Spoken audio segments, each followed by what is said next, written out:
Now, fair Hippolyta, our nuptial hour... Gonna get personal here. A Midsummer Night's Dream will always hold a special place in my heart. It was the first Shakespeare play that I ever saw. I want to say, 11 or 12, and I saw a local high school production of it, and even for high school production values, it was one of the funniest things I'd ever seen up to that point in my life. And every time I watch it, in any form, it keeps being new. It is always as funny as the first time I saw it, and as poignant. It is one of Shakespeare's genuine masterpieces. A work of comic magic that is quoted by everyone. If we shadows have offended, think but this, and all is mended. If the actors in our show made you mad, it'll be okay if you look at it this way. Everyone. What fools will models be? Everyone. Now am I dead? Now am I fled? Oh well, you can't win them all. The play has been adapted into books, operas, Peking operas, at least 4 feature films and 1 animated one. Characters from the play have appeared in sci-fi books, graphic novels, Saturday morning cartoons. Countless weddings have ended with music written specifically for the play. Oberon and Titania have given their names to 2 of Uranus's moons. So why the fuck am I talking about this? In 1999, Adam and Eve Productions decided to leave their own mark on this sylvan, joyful masterwork by filling it with butts and mammary glands and such, under the supervision of cinematic craftsman Stuart Canterbury, whose numerous Canterbury tales include Butt Woman 3, Snatch Adams, My First Lesbian Experience 2, and my personal favorite, This Ain't Curb Your Enthusiasm XXX. Yes, I am talking about the porn version. I said that I wanted to do a variety of adaptations, and this is an adaptation, which is why I am talking about it. This is really easy to mock. Fish in a filthy, filthy barrel. I mean, no disrespect to not her real name, definitely not his real name, not his real name, and I know for a fact that is not her real name, or to the creative vision of this is probably the porn equivalent of Alan Smithy, but this movie sucks. Oh, I understand its purpose, mind you, but that purpose is just to be a disposable piece of matter to fulfill this biological need by wringing your body's internal workings, leaving you this feeling of loneliness and regret. It's like reviewing the KFC bowl.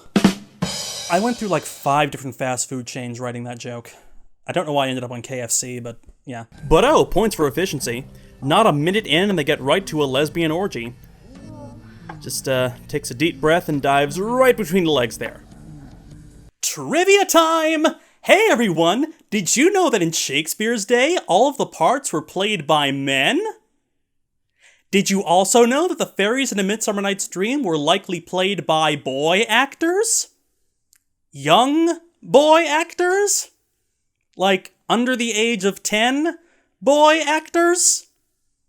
No? Well, you know that now. I'm going to kill the mood every now and then to keep you focused. The plot of this 1-hour movie is very fairy-centric. The Athenian nobles are cut, so the lovers enter the forest without any context. The mechanicals are cut, so Bottom wanders in without any reason. Oh, la-di-da, gonna weave a basket in the middle of the woods at 2 in the morning, because why else would I be here, da-di-da-di-da. So it's really just the various fairies and their actions upon the mortal characters. So, if you have a thing for insect wings and body glitter, drink it all up. Just leave the sound off. Up and down, I shall lead them up and down. Yeah, girl, you earned that Juilliard degree. Yeah, she talks to the camera, but she's no Ian McKellen. Hell, she's no Zach Morris. One thing that bugs me, this play is a wonderful showcase of some of Shakespeare's most magical poetry. Just the imagery he creates is wonderful. Consider this passage.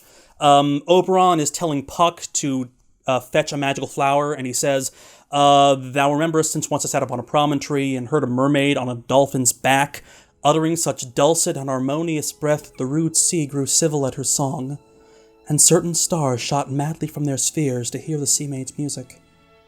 That very time I saw, but thou couldst not, flying between the cold moon and the earth, Cupid all armed, A certain aim he took at a fair vestal thrown by the west, and loosed his love shaft smartly from his bow, as it should pierce 100,000 hearts. But I might see young Cupid's fiery shaft quenched in the chaste beams of the watery moon. And the imperial votaress passed on, in maiden meditation fancy-free. Yet marked I, where the bolt of Cupid fell. It fell upon a little western flower, before milk white, now purple with love's wound, and maidens call it love in idleness. Fetch me that flower, the herb I showed thee once. Gorgeous.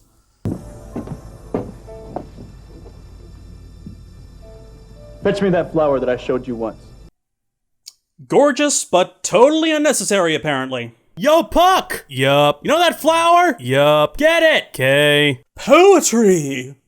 I mean, I understand why they cut the verse. They're not selling this movie on the strength of their performer's elocution. I mean, if they were, then we just get a bunch of porn stars acting. Sorry. Nope. Tough industry. It's a tough industry for them. They put up with a lot of shit already, so, yeah. The only two somewhat decent actors are the starriest porn stars. Evan Stone, aka Sir Lawrence Porn-Livier, has over 1,000 credits to his name, including the porn version of Batman, the porn version of Star Trek, and the needlessly expensive Pirates XXX series. You're right, Captain. Our odds just changed. Why's it always gotta be the supernatural shit? Why can't I fight just a good old pirate with a wooden leg and an eye patch? Aw, that's cute. It thinks it's movies. Oh, sorry, disrespect. No. And the other being Nina Hardley, a sex-positive activist, an author, and a sex educator who is by all accounts a very intelligent woman. Also, she once had the privilege of working with Paul Thomas Anderson. The fuck are you doing? What the fuck does it look like I'm doing? So it makes sense they'd keep the verse for those two while giving the secondary characters this. Oh, hell! This is all a big joke on me. Demetrius, you love Hermia. The plot of A Midsummer Night's Dream is in fact very sophisticated, with a lot of moving parts. There are three primary factions: nobles and lovers taken from Greek myth, fairies plucked from Celtic lore and romantic literature, and some amateur actors drawn most likely from the sort of people that Shakespeare got drunk with on weekends. And these factions clash and celebrate through the actions of two powerful couples, Theseus and fiancée Hippolyta, and the bickering fairy monarchs Oberon and Titania, and oh, who cares about the plot? The movie doesn't. It's just a sequence of who bangs who. Titania bangs her fairies, Hermia bangs Lysander, Oberon bangs Titania, Oberon bangs some other random fairy, Demetrius and Lysander bang Helena, even though she explicitly states that she doesn't want to...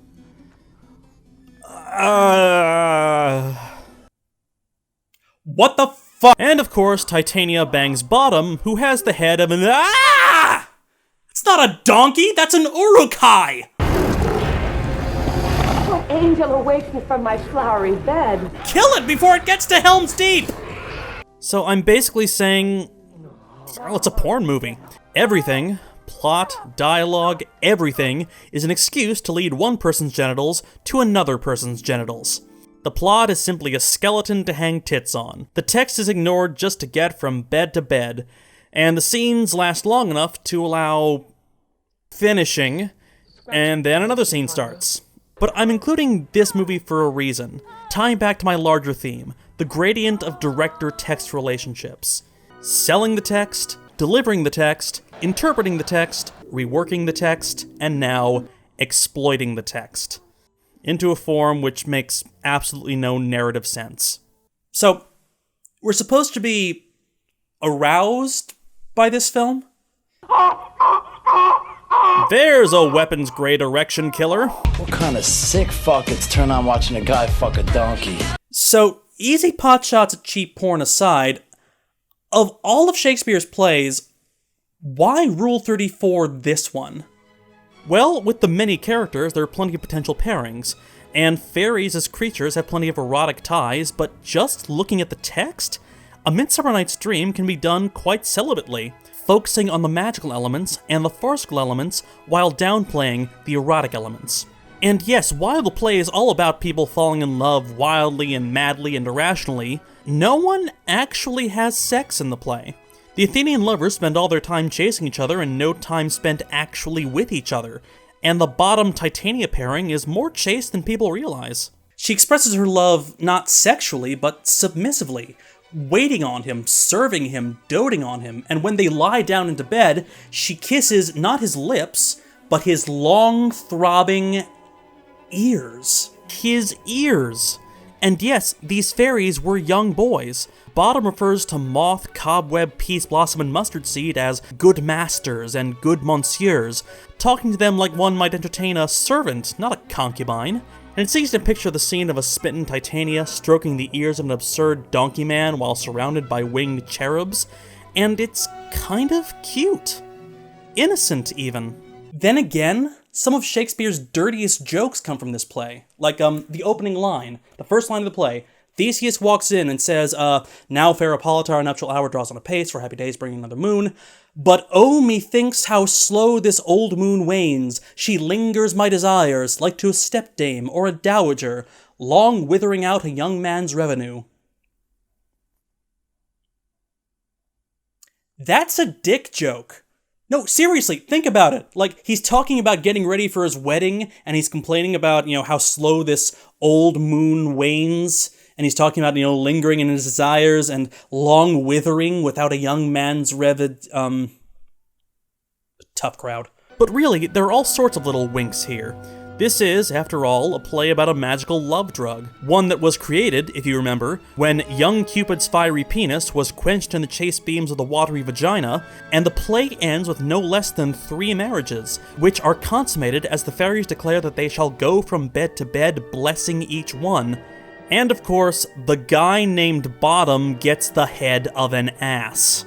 But still, no sex. None. Romeo and Juliet had sex. Much Ado About Nothing hinged around sex. A Midsummer Night's Dream has foreplay. It opens with a man aching to get married and ends with 3 marriages. A king and a queen bicker and ends with them literally hopping from bed to bed. And between the beginning and the end, desires are tweaked and juggled and amended and teased and tickled, but never satisfied. We, the audience, can see the obvious solution. 4 people, 2 couples. But that simple solution is danced around, teased, but not solved until the end. And it takes a lot of innuendo and love potions and confusing and aching to finally get to their beds. But the reason there's no porn of Romeo and Juliet or Much Ado About Nothing is because the sex in those plays has consequences. Lasting consequences. And porn, by design, is consequence-free. There are no STDs in porn, there's no pregnancy, there's no emotional trauma, there's no regret. Sex is not the cause of problems, it is the solution to problems. All problems. And the only problems people have in porn are that they are not having sex right now. And so that sweaty, consequence-free environment is, superficially at least, perfect for a weak and idle theme. Now, I'm not saying Shakespeare was necessarily above this. I mean, in his day, plays were performed in the same districts that housed brothels and bear-baiting pits. He worked in lowbrow circles. Not saying Shakespeare's above this, but I am saying that this play is smarter and deeper and more meaningful than this director and this cast and this company and this format allow it to be. If this was someone's fantasy, like if it was a fanfic or an artwork Rule 34ing the play, I wouldn't mind.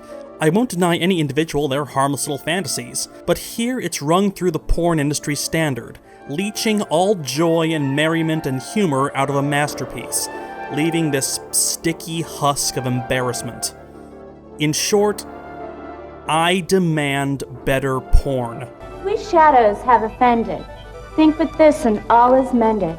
That you have but slumbered here, while these visions did appear. In this weak and idle theme, no more yielding than a dream. Nope, still offended.